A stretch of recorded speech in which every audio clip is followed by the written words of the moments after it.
సాహసానికి జోహార్.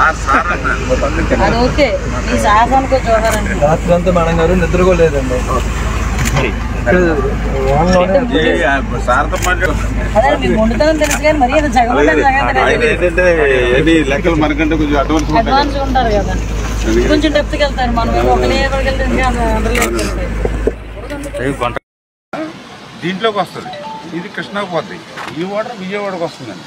అంటే మనకి ముందు 3 అరెస్ట్ చేసుకుంటే విజయవాడకి వాటర్ క్లోజ్ అయిపోతుంది. ఇంకా ఇది అరెస్ట్ చేస్తానే విజయవాడ వాటర్ తగ్గుతుంది.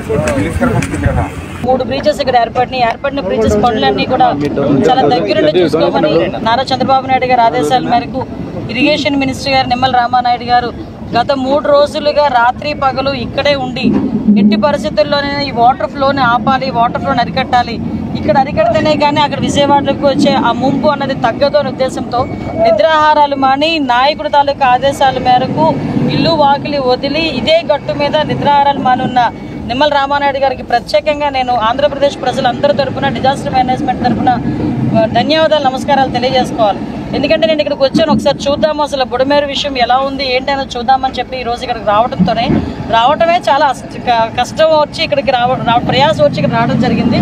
ఇక్కడికి వచ్చిన తర్వాత ఇక్కడ వర్క్ చూస్తూ ఉంటే అసలు నిజంగా ఇలాంటి వర్క్ ఉన్న చోటకి జగన్మోహన్ రెడ్డిని ఒక్కసారి ఇక్కడ తీసుకురావాలి.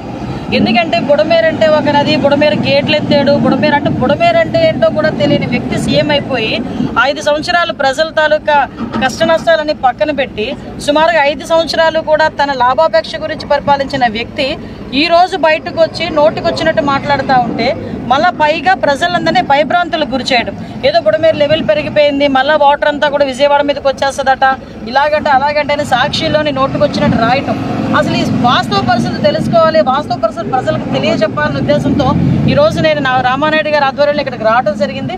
ఇక్కడికి వచ్చిన తర్వాత ఆల్రెడీ 3 ఇక్కడ చాలా ఈ బ్రీచెస్ వేయడం కూడా చాలా కష్టం, కట్టడం చేయడం కూడా చాలా కష్టం. ఎందుకంటే మొత్తం లూజ్ సాయిల్, ఈ లూజ్ సాయిల్ మీద వెహికల్స్ రావడం కూడా చాలా కష్టమైన పరిస్థితుల్లో ఎట్టి పరిస్థితుల్లోని కూడా ఇటువైపు అక్కడ బ్రీచ్ క్లోజ్ చేయాలనే ఉద్దేశంతో ఒక బ్రీచ్ ఆల్రెడీ క్లోజ్ చేసి సక్సెస్ఫుల్గా పూర్తి చేయడం, ఈరోజు ఈవినింగ్ కల్లా మళ్ళీ 2వ బ్రీచ్ పూర్తి చేయడానికి సమాయత్తం అవడం, 3వ బ్రిడ్జ్ కూడా పూర్తి చేసి ఈ రోజు నేను ఇక్కడ నుంచి కదులుతానని చెప్పి ఇరిగేషన్ మినిస్టర్ గారు కానీ అధికారులందరూ కూడా దీనికి సమాయత్తం అవడం, ఇవన్నీ చూస్తూ ఉంటే చంద్రబాబు నాయుడు గారి తాలూకా చిత్తశుద్ధి, ఎన్డీఏ తాలూకా చిత్తశుద్ధి కనిపిస్తూ ఉంది. నేను ఒక్కడే చెప్తున్నా జగన్మోహన్ రెడ్డికి, నిమ్మల రామానాయుడు గారు నేను కలిసి చెప్తున్నాను, ఒక్కసారి ఇక్కడికి రావయా, ఒకసారి బుడమేరు అంటే ఏంటో తెలుస్తుంది, పనులు ఎలా జరుగుతున్నాయో తెలుస్తుంది, పనులు ఎలా చేయించాలో కూడా నీకు తెలుస్తుంది. అంతేగాని ఎక్కడో కూర్చొని నేను లండన్ పోతాను కాబట్టి 2-3 మాటలు మాట్లాడేసి లండన్ ఎగిరిపోదాం అనుకుంటే అవ్వదు కదా.